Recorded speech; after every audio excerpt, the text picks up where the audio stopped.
Hello dear students, good morning all of you. आज की इस क्लास में हम टेंस के बेसिक क्वेश्चंस है उसको डिस्कस करेंगे। और इस प्रकार का जो क्वेश्चन होता है वो एकेडमिक लेवल के एग्जाम्स में पूछे जाते हैं और कॉम्पिटिटिव लेवल्स के एग्जाम्स में भी पूछे जाते हैं। तो चलिए स्टार्ट करते हैं। तो आज का जो पहला क्वेश्चन है वो रहा I dash working all afternoon and have just finished the assignment। इस ब्लैंक में क्या फिल करें?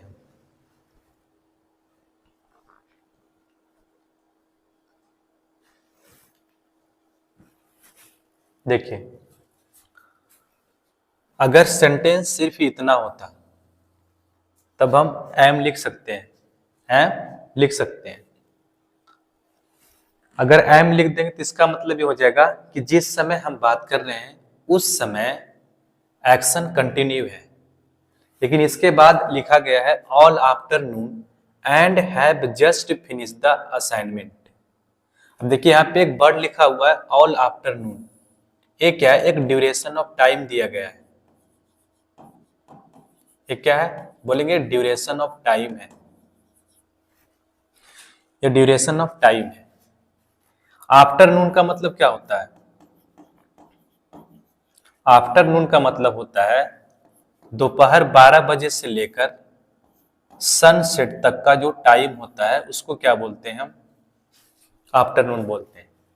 इसका मतलब यह हुआ कि इस टाइम ड्यूरेशन में कोई भी स्पेसिफिक पॉइंट ऑफ टाइम ले लें, कोई भी स्पेसिफिक पॉइंट ऑफ टाइम ले लें तो क्या कहलाएगा? आफ्टरनून। अब यहां पे दिया गया है ऑल आफ्टरनून, तो ऑल आफ्टरनून का मतलब यह हुआ कि यदि सनसेट जो है 5 PM पे हुआ, 5 PM पे हुआ तो 12 बजे से लेकर 5 PM के बीच में जो टाइम इंटरवल है 5 आवर्स का, 5 आवर्स का, ठीक है, ये है ड्यूरेशन ऑफ टाइम। ये क्या है? Duration of time. अगर ड्यूरेशन ऑफ टाइम है तो हम सभी जानते हैं कि यदि किसी एक्शन के साथ में उसका पॉइंट ऑफ टाइम या फिर ड्यूरेशन ऑफ टाइम को लिख दिया जाता है, मेंशन कर दिया जाता है, तो उस केस में हमें परफेक्ट टेंस लिखना पड़ता है। वो परफेक्ट टेंस या तो सिंपल परफेक्ट हो या फिर परफेक्ट कॉन्टिन्यूअस टेंस हो। अगर रिजल्ट दे रखा है तब यूज करेंगे परफेक्ट टेंस। अगर किसी ड्यूरेशंस को कंप्लीशन शो करना है, किसी ड्यूरेशंस का कंप्लीशन शो करना है, तब वहां पे लिखेंगे प्रेजेंट परफेक्ट कॉन्टिन्यूअस या फिर पास्ट परफेक्ट कॉन्टिन्यूअस। लेकिन अब देखिए यहाँ पे, तो जब हमें यहाँ पता चल गया कि ड्यूरेशन ऑफ टाइम दिया गया है तो ड्यूरेशन ऑफ टाइम के साथ क्या लिखेंगे? Perfect tense. तो परफेक्ट टेंस अगर लिखेंगे तो ऑप्शन नंबर सी नहीं आएगा और डी तो पहले ही हट गया था, तो 2 ऑप्शन बच गया। और 2 ऑप्शन में से दोनों जो है क्या है? ये परफेक्ट है। दोनों क्या है? परफेक्ट है। तो अब हम क्या यूज करें? हैव बीन यूज करें या फिर हैड बीन यूज करें? अब देखिए, हैड बीन तो यूज नहीं कर सकते हैं। क्यों? क्योंकि हैड बीन जो होता है पास्ट परफेक्ट कॉन्टिन्यूअस होता है। और पास्ट परफेक्ट कॉन्टिन्यूअस क्या होता है? पास्ट परफेक्ट कॉन्टिन्यूअस क्या होता है कि देखिए, पास्ट परफेक्ट कॉन्टिन्यूअस टेंस का मतलब हुआ किसी स्पेसिफिक पॉइंट ऑफ टाइम पे पास्ट में कोई एक्शन शुरू हुआ और पास्ट में ही वो एक्शन क्या हो जाएगा? लास्ट हो जाएगा। पास्ट में वो एक्शन क्या हो जाएगा? लास्ट हो जाएगा। तो यहाँ पे हैड बीन हम नहीं लिख सकते हैं, हैड बीन नहीं लिख सकते हैं। अब अगर हैड बीन नहीं लिख सकते हैं तो आंसर क्या हो जाएगा? Have been. क्या हो जाएगा? Have been. अब हैव बीन क्या हुआ? क्योंकि देखिए यहाँ पे लिखा हुआ है have just finish the assignment, have just finish the assignment. अब देखिए, इस एक्शन जो है, ये एक्शन का जो टाइम इंटरवल है, ठीक है, इसका मतलब जिस समय हम बात कर रहे हैं उस समय एक्शन कंप्लीट हुआ है, उस समय एक्शन कंप्लीट हुआ। इसका मतलब क्या हुआ? इस एक्शन का जो टाइम ड्यूरेशन है वो पास्ट प्लस प्रेजेंट है, वो पास्ट प्लस प्रेजेंट है। अगर पास्ट प्लस प्रेजेंट है तो पास्ट प्लस प्रेजेंट के लिए हम यूज करते हैं क्या? पास्ट प्लस प्रेजेंट के लिए हम यूज करते हैं present perfect tense, present perfect tense, present perfect tense. तो करेक्ट आंसर क्या होगा इसका? ऑप्शन नंबर ए हो जाएगा। Option number A is the right answer. Next question,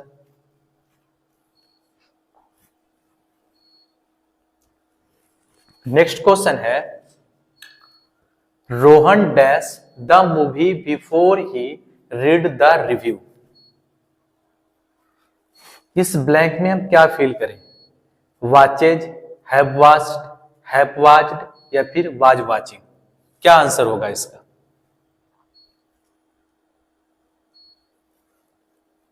तो देखिए, रोहन सब्जेक्ट है जो कि सिंगुलर सब्जेक्ट है, तो सिंगुलर सब्जेक्ट के साथ क्या हम हैव का प्रयोग करते? नहीं, सिंगुलर सब्जेक्ट के साथ हम हैज का प्रयोग करते हैं, ना कि हैव का। तो ऑप्शन नंबर बी नहीं आएगा। अब देखिए, यहाँ पे बिफोर लिखा गया और बिफोर के साथ जो लिखा गया क्लाउज होता है, ये वेन का रिप्लाई होता है और ये होता है एडवर्ब ऑफ टाइम। ये क्या होता है? एडवर्ब ऑफ टाइम होता है, एडवर्ब ऑफ टाइम होता है। अब देखिए, यहाँ पे एडवर्ब ऑफ टाइम है और ही यहाँ पे सब्जेक्ट है, और ही जो सब्जेक्ट है इसके साथ हम रीड जो वर्ब लिखा हुआ है ये सेकेंड फॉर्म है, ये वर्ब की फर्स्ट फॉर्म नहीं है। वर्ब की फर्स्ट फॉर्म का प्रयोग हम ही के साथ नहीं करते हैं। तो यहाँ पे रीड जो वर्ब है ये क्या है? सेकेंड फॉर्म की है, सेकेंड फॉर्म की है। इसका मतलब ये जो टाइम है ये पास्ट का है, ये टाइम की है, पास्ट का है। अगर टाइम पास्ट की है तो यहाँ पे जो टेंस आएगा, ठीक है, जो टेंस आएगा वो क्या आएगा? पास्ट। अगर टेंस पास्ट आएगा तो वाचेज नहीं लिख सकते हैं।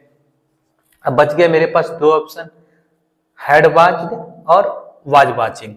अब देखिए, यहाँ पे क्या हो रहा है कि जो रोहन का मूवी का देखना है, मोहन का जो मूवी का देखना है वो पहले हुआ, उसके बाद उन्होंने क्या किया?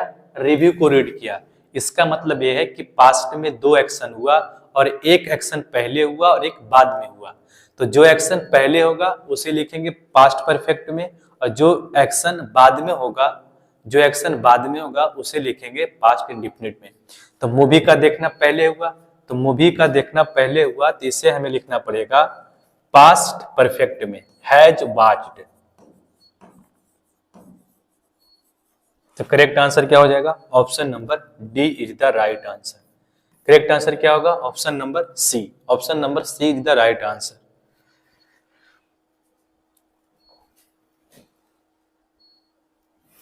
अगला क्वेश्चन है, he dash in the states but he still does not have a command over the English language।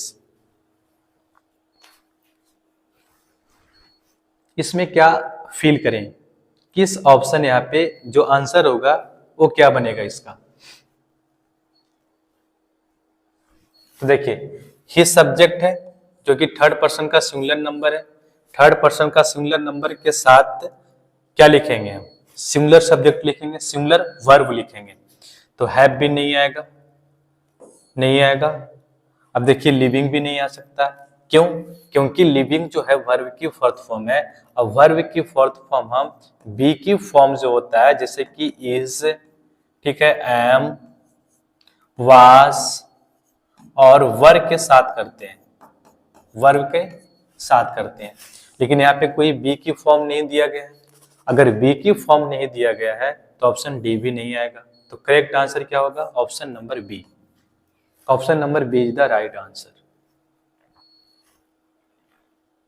Next question, next question क्या है? By the next month we shall dash the project. क्या बनेगा इसका answer?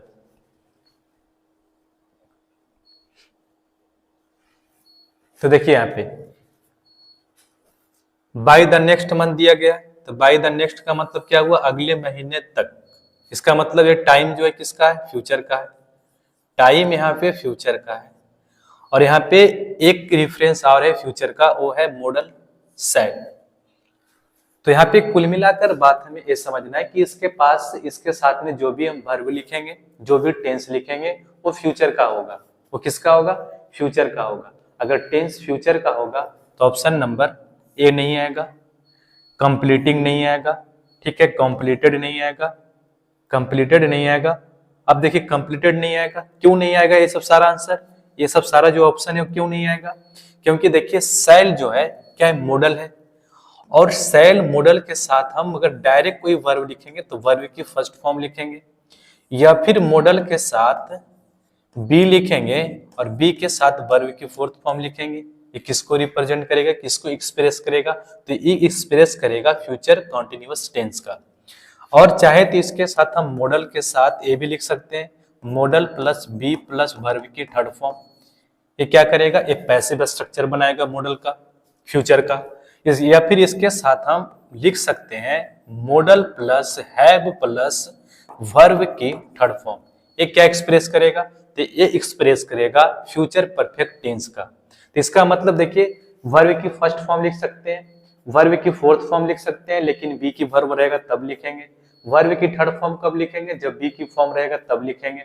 और verb के model plus है plus third form लिख सकते हैं, तो कंप्लीटिंग भी नहीं आएगा। और ये सेकेंड फॉर्म की वर्ब है, सेकेंड फॉर्म की वर्ब डायरेक्ट मॉडल के साथ नहीं करते हैं, तो सी भी नहीं आएगा, बी भी नहीं आएगा, और ए तो हट गया। तो ऑप्शन नंबर क्या हो जाएगा, option number D is the right answer, have completed. ये क्या शो करेगा, फ्यूचर परफेक्ट टेंस। क्या एक्सप्रेस करेगा, फ्यूचर का परफेक्ट एक्शंस को ये क्या करेगा, एक्सप्रेस करेगा। तो इसका आंसर जो होगा ऑप्शन नंबर डी होगा। नेक्स्ट क्वेश्चन है, every boy and every girl dash in the class today. इसमें क्या फील करें, are present, is present, have present, had present. इसका आंसर क्या बनेगा, तो देखिए every boy and every girl लिखा हुआ है, एवरी एंड ईच जो होता है वो क्या होता है, डिस्ट्रीब्यूटिव प्रोनाउन या डिस्ट्रीब्यूटिव डिटरमिनर होता है। लेकिन ईच जो होता है वो डिस्ट्रीब्यूटिव डिटरमिनर भी होता है और डिस्ट्रीब्यूटिव प्रोनाउन भी होता है। लेकिन एवरी जो होता है वो केवल डिस्ट्रीब्यूटिव डिटरमिनर होता है। और डिस्ट्रीब्यूटिव डिटरमिनर एवरी या ईच का प्रयोग हम तब करते हैं जब हम किसी ग्रुप में से किसी सिंगल इंडिविजुअल्स को वन बाय वन करके रिफर्स करना चाहते हैं, तब हम यूज करते हैं डिस्ट्रीब्यूटिव प्रोनाउन या डिस्ट्रीब्यूटिव डिटरमिनर का। और जब डिस्ट्रीब्यूटिव प्रोनाउन का प्रयोग हम वन बाय वन करके करते हैं, तो इसका मतलब सिंगल पर्सन को रिफर्स करते हैं। तो सिंगल पर्सन को रिफर करेंगे तो सब्जेक्ट भी क्या आएगा, सिंगुलर। क्या सब्जेक्ट क्या होगा, सिंगुलर। तो वर्ब भी क्या आएगा, सिंगुलर। इसका मतलब यह है कि एवरी के साथ अगर डायरेक्ट कोई अगर नाउन लिखेंगे तो नाउन जो आएगा डायरेक्ट क्या आएगा, सिंगुलर आएगा। और इसके साथ वर्ब भी जो आएगा वो क्या आ जाएगा, सिंगुलर आएगा। क्या आएगा, सिंगुलर आएगा। तो वर्ब सिंगुलर आएगा, इसका मतलब है आर प्रेजेंट नहीं आएगा, हैव प्रेजेंट नहीं आएगा। ठीक है, अब बच गया मेरे पास दो ऑप्शन, इज प्रेजेंट और हैड प्रेजेंट। लेकिन देखिए यहाँ पे एक वर्ड लिखा हुआ है टुडे, जो क्या है, टाइम है किसका, प्रेजेंट का। अगर टाइम प्रेजेंट का है तो टेंस भी क्या आएगा, प्रेजेंट। टाइम प्रेजेंट का तो टेंस प्रेजेंट, तो हैड प्रेजेंट भी नहीं आएगा। करेक्ट आंसर हो जाएगा is present. Right answer is the option number B is the right answer.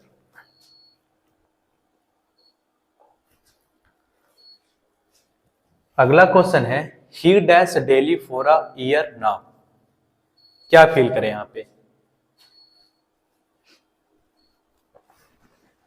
इसका आंसर क्या बनेगा,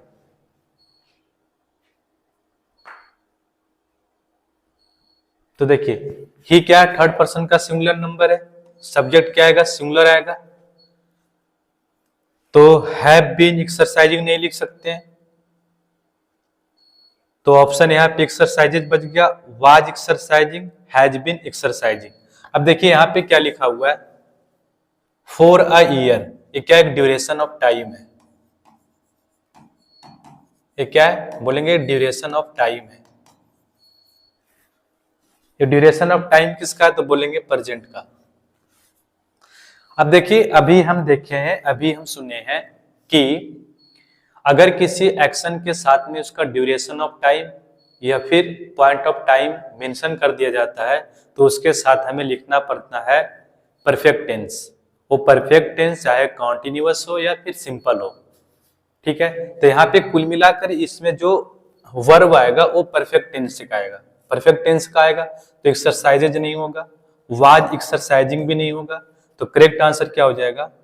सी, हैज बीन एक्सरसाइजिंग। इसका आंसर जो होगा वो हो जाएगा option number C is the right answer. अगला question, I dash this book since morning. देखिए आई सब्जेक्ट है, आई क्या सब्जेक्ट है, तो फर्स्ट पर्सन का क्या है, ये फर्स्ट पर्सन का सब्जेक्ट है। अब आई के साथ क्या क्या प्रयोग कर सकते हैं बताइए? हैज नहीं आ सकता है, हैज नहीं आएगा, तो ऑप्शन नंबर बी जो है वो रिमूव हो गया, यहां से हट गया। अब बच गया मेरे पास तीन ऑप्शन। अब तीन ऑप्शन में से क्या चूज करें हम? तो देखिए सिंस मॉर्निंग लिखा हुआ है, तो सिंस का मतलब क्या होता है? सिंस का मतलब होता है past plus present. Past plus present मतलब कोई, इसका मतलब हुआ तब से लेकर अभी तक, मतलब किसी पहले एक्शन स्टार्ट हुआ और उससे उस समय से लेकर जिस समय हम बात कर रहे हैं उस समय तक, इसका मतलब पास्ट टू प्रेजेंट। ठीक है, और पास्ट प्लस प्रेजेंट मतलब क्या होता है? तो पास्ट प्लस प्रेजेंट का मतलब होता है प्रेजेंट परफेक्ट। क्या होता है? Present perfect. Present perfect. तो इसका आंसर क्या हो जाएगा? शैल बी रीडिंग क्या है? फ्यूचर कॉन्टिन्यूअस है, नहीं आएगा। हैड बीन रीडिंग क्या है? तो बोलेंगे पास्ट परफेक्ट कॉन्टिन्यूअस है, नहीं आएगा। हमें चाहिए यहाँ पे क्या? Present perfect. तो प्रेजेंट परफेक्ट कौन है? Have, had, read. यहाँ पे हैड जो है ये गलत है, करेक्ट आंसर हो जाएगा इसका option number C is the right answer, have read.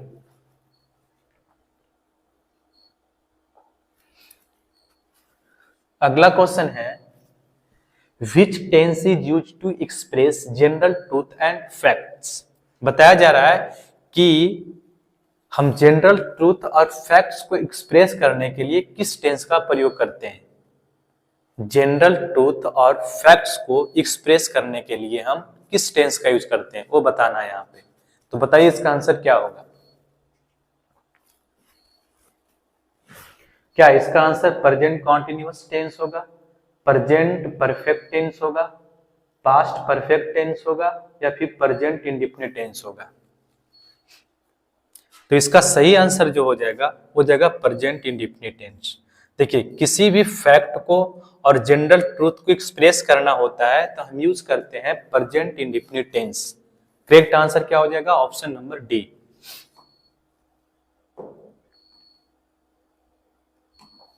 अगला क्वेश्चन है, according to the prevailing rate dash comma 2 dozen dash rupees 100।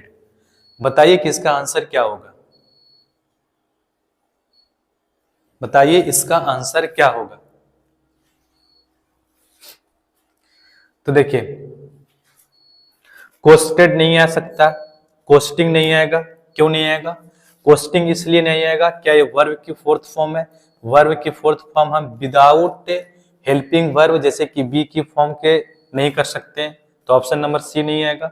D इसलिए नहीं आएगा कि इसका सेकेंड फॉर्म, फर्स्ट फॉर्म और थर्ड फॉर्म तीनों सेम होता है, cost cost cost, cost cost cost, तीनों सेम होता है, तो कोस्टेड भी नहीं लिख सकते हैं। अब देखिए यहाँ पे लिखा है 2 डजन्स, मतलब सब्जेक्ट जो है क्या मोर देन 2 है, मोर देन 1 है, मतलब 2 है, तो सब्जेक्ट यहाँ पे प्लूरल है। अगर सब्जेक्ट प्लूरल है तो वर्ब भी क्या आएगा? प्लूरल आएगा, तो कोस्ट्स भी नहीं आएगा, ऑप्शन नंबर ए नहीं आएगा। करेक्ट आंसर क्या हो जाएगा? Option number B is the right answer, cost. Answer क्या होगा? कोस्ट। 11वां,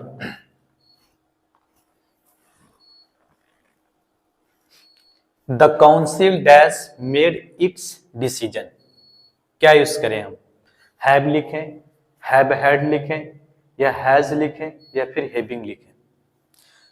देखिए इसका आंसर क्या बनेगा? ऑप्शन नंबर बी तो नहीं आ सकता है, ऑप्शन नंबर बी हटा देंगे। अब 3 ऑप्शन है, 3 ऑप्शन में बताइए कि इसका आंसर क्या होगा? देखिए सब्जेक्ट यहाँ पे क्या है? सिंगुलर है, तो वर्ब भी क्या आएगा? सिंगुलर आएगा।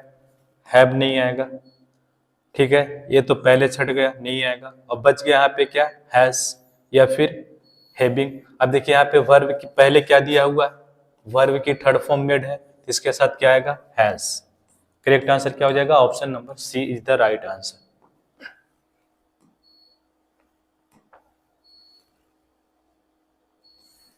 अगला है what do tense as the form of a verb help to determine. बोला है वर्ब की जो फॉर्म होता है हमें किस चीज को डिटरमाइन करने के लिए हेल्प करता है। यहाँ पे बताना है कि जो वर्ब की फॉर्म होता है हमें किस चीज को डिटरमिनर करने के लिए, डिटरमाइन करने के लिए हेल्प करता है। क्या वह the time of the actions को डिटरमाइन करने के लिए हेल्प करता है, या फिर the state of the actions को डिटरमाइन करने के लिए हेल्प करता है, या फिर बोथ, या फिर द नंबर ऑफ एक्शंस को डिटरमाइन करने के लिए हेल्प करता है। क्या बनेगा इसका आंसर।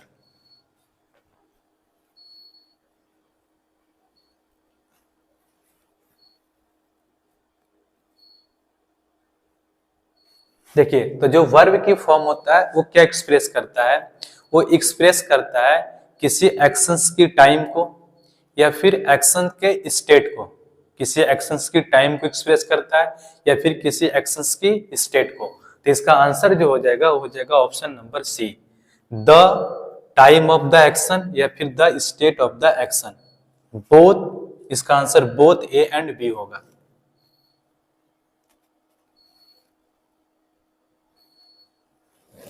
अगला क्वेश्चन क्या है, तो अगला क्वेश्चन है identify the tense use in the following sentence when reach the book store all the copy had already been sold। ये जो टेंस लिखा हुआ है, जो सेंटेंस लिखा हुआ है, ये किस टेंस का आइडेंटिफिकेशन है।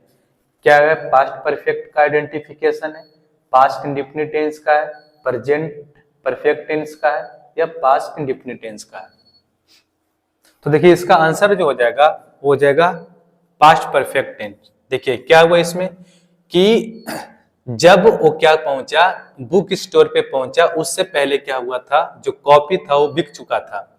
इसका मतलब पास्ट का दो एक्शन है, उन दो एक्शन में से एक एक्शन पहले हुआ और एक एक्शन बाद में हुआ। तो इस तरीके के एक्शन को एक्सप्रेस करने के लिए हम यूज करते हैं पास्ट परफेक्ट टेंस का। तो करेक्ट आंसर क्या हो जाएगा इसका, option number A is the right answer. Next question,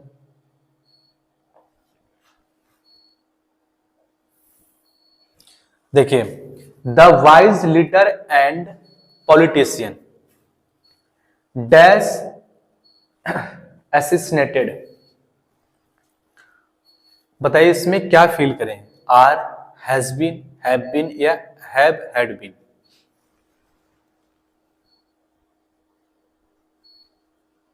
देखिए यहां पे क्या दिया गया है, एक नाउन है द वाइज लीडर और एक नाउन है द पॉलिटिशियन, और दोनों का एंड से कनेक्ट किया गया है। और पहले वाले नाउन के साथ द लगाया गया है और दूसरे वाले नाउन को विदाउट डिटरमिनर या विदाउट आर्टिकल को लिखा गया है। तो इसका मतलब ये हुआ कि जो पर्सन लीडर है वही पर्सन पॉलिटिशियन है। जो पर्सन लीडर है वही पर्सन पॉलिटिशियन है। इसका मतलब ये जो सब्जेक्ट है एक कंपाउंड सिंगुलर सब्जेक्ट है। अगर सब्जेक्ट सिंगुलर है तो वर्ब क्या आएगा, सिंगुलर आएगा, क्योंकि दोनों पर्सन सेम है, दोनों पर्सन अलग अलग नहीं है। ठीक है, पॉलिटिशियंस वही पर्सन है और लीडर भी वही पर्सन है। तो कुल मिलाकर यहाँ पे सब्जेक्ट जो है वो क्या है, सिंगुलर कंपाउंड सब्जेक्ट है। तो आर नहीं आएगा, हैव नहीं आएगा, हैव नहीं आएगा, आंसर हो जाएगा बी। अगला क्वेश्चन क्या है, तो अगला क्वेश्चन है neither of the painting dash sold. बताइए इसका आंसर क्या होगा। देखिए ऑफ यहाँ पे क्या है, प्रीपोजिशन है, इस प्रीपोजिशन का ऑब्जेक्ट क्या है, पेंटिंग। तो ये प्रीपोजिशन का ऑब्जेक्ट बन गया, इसका मतलब इसका सब्जेक्ट जो है नीदर है। तो आंसर क्या आ जाएगा इसका, वॉच।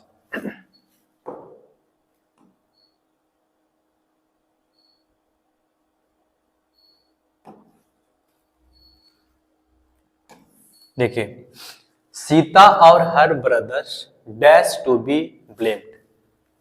इसका आंसर क्या होगा?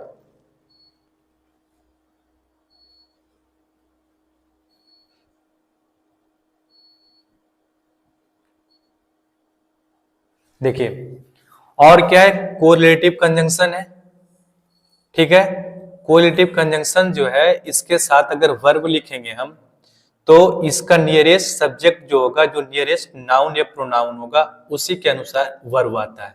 तो इसका नियरेस्ट जो सब्जेक्ट है वो क्या है? हर ब्रदर्स। जो नाउन, जो प्रोनाउन है, यहाँ पे नाउन है, वो क्या है? हर ब्रदर्स है नाउन। तो हर ब्रदर्स क्या है? प्लूरल है। तो वर्ब भी क्या आएगा? प्लूरल आएगा।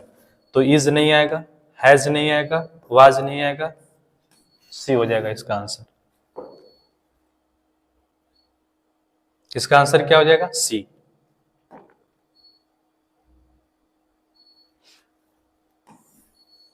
अगला क्वेश्चन है, the chief guest with his wife dash.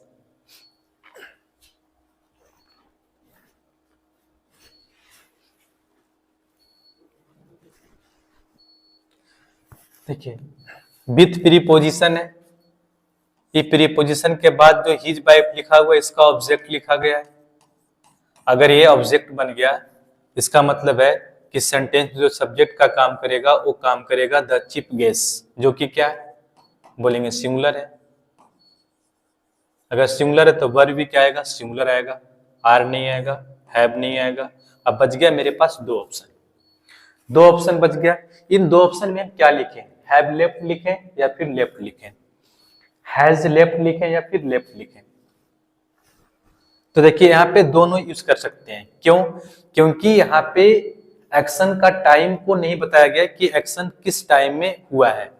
अगर टाइम एक्शन, अगर एक्शन नहीं, एक्शन का टाइम नहीं दिया गया है, तो हम कुछ भी लिख सकते हैं, ठीक है, कुछ भी लिख सकते हैं। लेकिन प्रीफर करना है प्रेजेंट, प्रेजेंट टेंस को, प्रेजेंट टेंस को देना है। क्योंकि देखिए, अगर किसी सेंटेंस में किसी एक्शन का टाइम अगर मेंशन नहीं किया जाता है, तो उसका टाइम डिफॉल्ट मानना पड़ता है हमको प्रेजेंट। डिफॉल्ट क्या मानना पड़ेगा? प्रेजेंट। तो करेक्ट आंसर क्या हो जाएगा इसका? ऑप्शन नंबर ए हो जाएगा। क्योंकि टाइम मेंशन नहीं किया गया, तो टाइम मेंशन नहीं किया गया तो डिफॉल्ट टाइम मान लेंगे प्रेजेंट। तो करेक्ट आंसर हो जाएगा हैज लेफ्ट।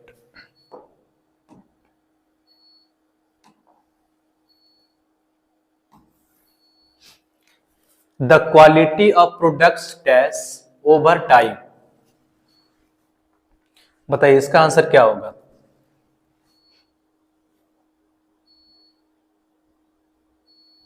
देखिए, ऑफ प्रीपोजिशन है, ये प्रीपोजिशन का ऑब्जेक्ट है। प्रोडक्ट क्या है? प्रीपोजिशन का ऑब्जेक्ट है। अगर ये प्रीपोजिशन का ऑब्जेक्ट है, इसका मतलब सब्जेक्ट जो है द क्वालिटी है, जो कि क्या है? सिंगुलर है, जो कि सिंगुलर है। तो वर्ब क्या आएगा? सिंगुलर। इसका मतलब आर नहीं आएगा, हैव नहीं आएगा, वर नहीं आएगा। करेक्ट आंसर हो जाएगा option number B is the right answer.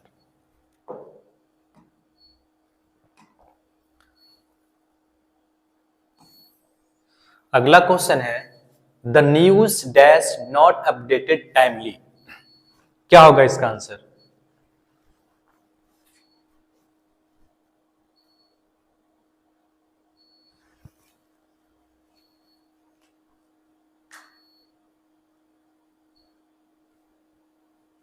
देखिए, द न्यूज क्या होता है? तो ये सिंगुलर होता है, ठीक है। तो वर भी क्या आएगा? सिंगुलर। आर, वर नहीं आएगा, आर नहीं आएगा, हैव नहीं आएगा। आंसर हो जाएगा इसका सी, इज। अगला क्वेश्चन है, they have dash into their cars and drove away. देखिए, दे क्या है? थर्ड पर्सन का प्लूरल नंबर है। क्या है? थर्ड पर्सन का प्लूरल नंबर है। अगर सब्जेक्ट थर्ड पर्सन का प्लूरल नंबर है, तो वर्ब भी क्या आएगा? प्लूरल। तो हैज गॉट नहीं आएगा, गेस्ट्स भी नहीं आएगा। बच गया मेरे पास दो ऑप्शन, हैव गॉट और गॉट। देखिए, हैव गॉट भी नहीं आएगा। क्यों नहीं आएगा? कि जैसे दो एग्जांपल लिखते हैं, I have gone to market and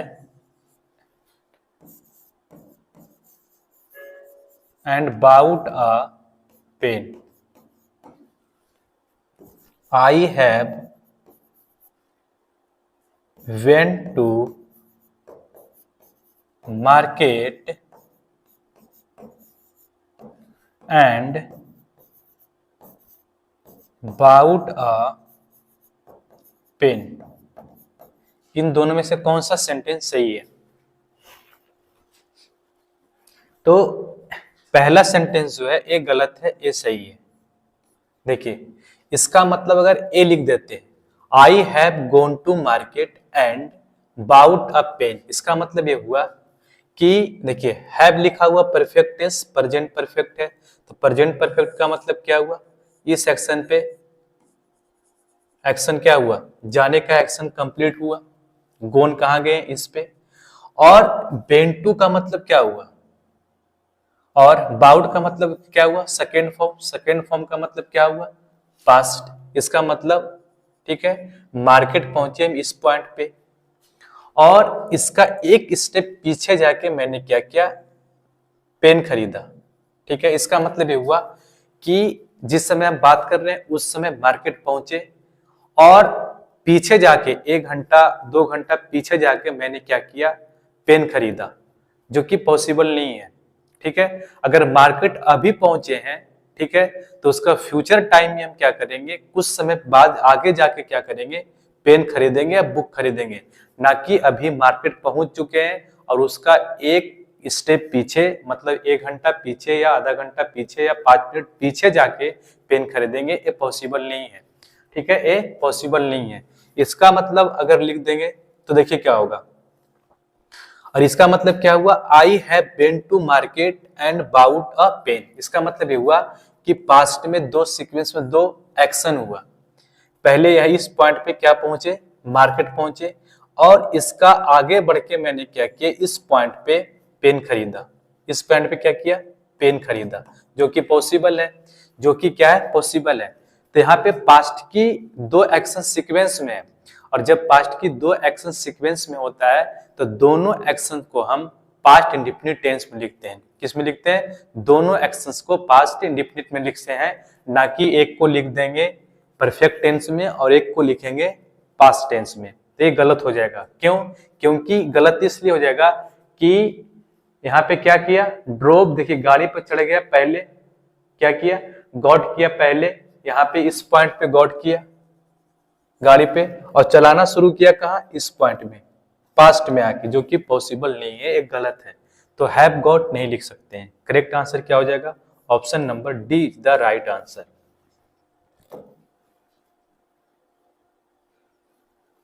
अगला क्वेश्चन है, each of the 4 army soldier dash for the missions.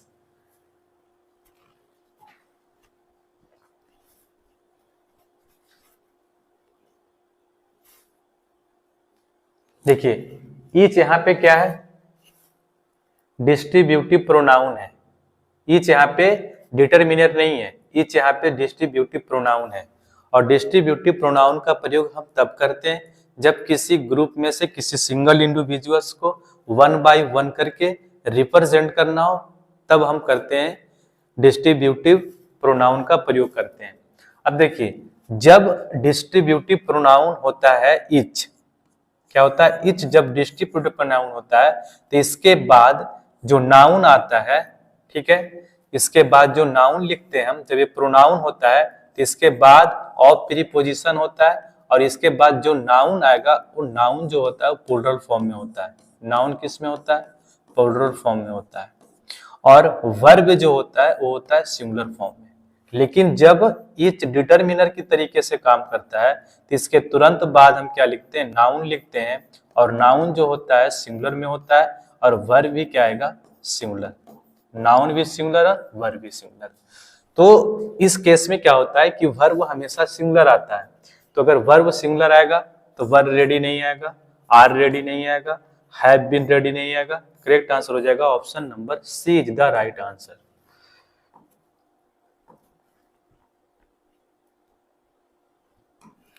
अगला क्वेश्चन है the thief and the eyes witness dash.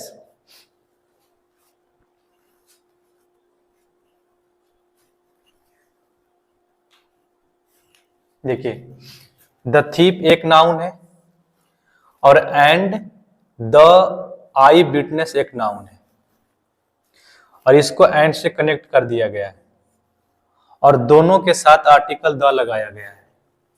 दोनों के साथ आर्टिकल द लगाया गया है, इसका मतलब सेपरेट आर्टिकल दोनों नाउन के लिए आया है।